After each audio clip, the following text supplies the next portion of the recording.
2023년 5월 2일 화요일 달코라 뉴스입니다.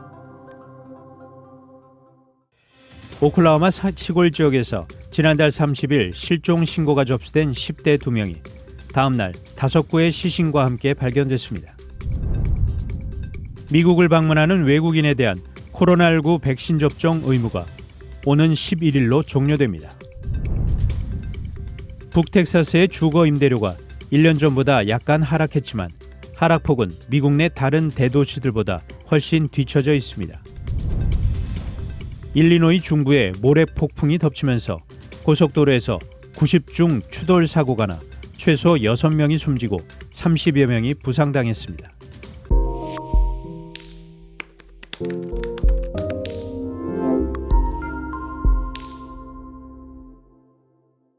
오클라호마 시골 지역에서 지난달 30일 실종 신고가 접수된 10대 2명이 다음날 5구의 시신과 함께 발견됐습니다. 이들을 찾아 나섰던 수사당국은 1일 오전 7구의 시신을 발견했습니다. 오클라호마주 수사국의 제럴드 데이비슨 대변인은 시신들이 오클라호마 시티에서 동쪽으로 약 90마일 떨어진 옥멀기 카운티 헨리에타 인근에서 발견됐다고 밝혔습니다. 실종된 10제들은 14세의 아이비 웹스터와 16세 브리티니 브루어이며 수사당국은 이들의 실종에 주 성범죄자로 등록되어 있던 제시 맥패든이 연관된 것으로 봤습니다. 제시 맥패든은 2003년 1급 강간 혐의로 유죄 판결을 받았고 지난 2020년 10월에 석방됐습니다. 또한 맥패든은 미성년자와의 부적절한 관계 및 아동 포르노를 소지한 혐의로 이날 법정에 출두할 예정이었습니다. 수사당국은 10대 외에 희생자들의 신원은 아직 밝히지 않았습니다. 미국을 방문하는 외국인에 대한 코로나19 백신 접종 의무가 오는 11일로 종료됩니다. 백악관은 성명을 통해 연방 공무원과 연방정부 계약자, 국제항공편으로 입국하는 여행객에 대한 코로나19 백신 요구를 코로나19 공중 비상사태가 끝나는 5월 11일로 종료한다고 전했습니다. 또 저소득층 아동보육 프로그램 헤드스타트 종사자와 의료시설 노동자, 국경의 비시민권자에 대한 코로나19 백신 접종 요건을 종료하는 절차도 시작한다고 덧붙였습니다.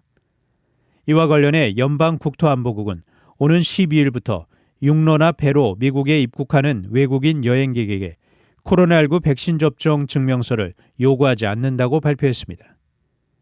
AP통신은 연방정부가 코로나19 백신 접종을 촉진하기 위해 시행한 마지막 남은 강제 조처 중 하나를 폐지한 것이라면서 이는 조 바이든 정부가 코로나19를 일상적인 풍토병으로 다루려고 하는 움직임이라고 해석했습니다. 북텍사스의 주거 임대료가 1년 전보다 약간 하락했지만 하락폭은 미국 내 다른 대도시들보다 훨씬 뒤처져 있습니다.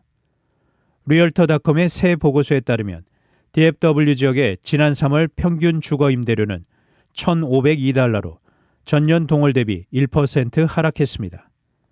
해당 보고서에는 스튜디오 및 아파트, 콘도, 타운홈 및 단독주택이 포함됩니다. 또한 지난 3월 주거 임대료 중간값은 어스틴 $1,675, 휴스턴 $1,523로 DFW 지역보다 높았으며 샌안토니오는 $1,326로 가장 낮았습니다. 일리노이 중부에 모래 폭풍이 덮치면서 고속도로에서 90중 추돌 사고가 나 최소 6명이 숨지고 30여 명이 부상당했습니다.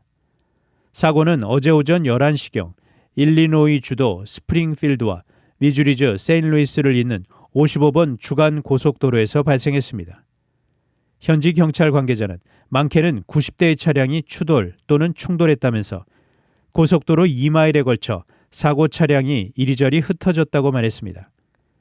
경찰은 이날 돌풍으로 인근 농장에서 흙과 모래가 한꺼번에 일면서 운전자 시야를 가린 것으로 보고 있습니다. 경찰은 파종을 위해 곱게 부숴놓은 흙이 거센 바람에 실려 갑자기 고속도로에 몰아쳤다고 전했습니다. 또 사고 이후에도 모래 폭풍이 잦아들지 않으면서 구조에 차질을 빚었습니다. JB 프리츠커 일리노이 주지사는 성명을 통해 끔찍한 상황을 모니터링하고 있다면서 비극적 사고에 영향을 받은 모든 사람을 적절히 지원할 것이라고 밝혔습니다. 단신 뉴스입니다.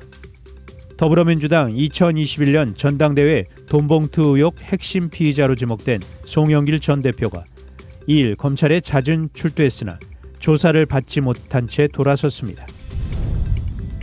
내년도 한국의 최저임금을 결정할 최저임금위원회가 2일 첫 회의를 열었습니다. 오는 14일로 예정된 튀르키예 대통령 선거와 국회의원 선거에서 지난 20년 동안 철권 통치해온 레제프 타이프 에르도안 대통령 정부가 전에 없던 큰 도전을 받고 있습니다. 우크라이나를 침공한 러시아군이 지난해 12월 이후 동부 도네츠크주의 격전지 바흐무트에서 최소 10만 명의 사상자를 낸 것으로 추정됐습니다. 지금까지 5월 2일 화요일 달코라 뉴스 최현준이었습니다.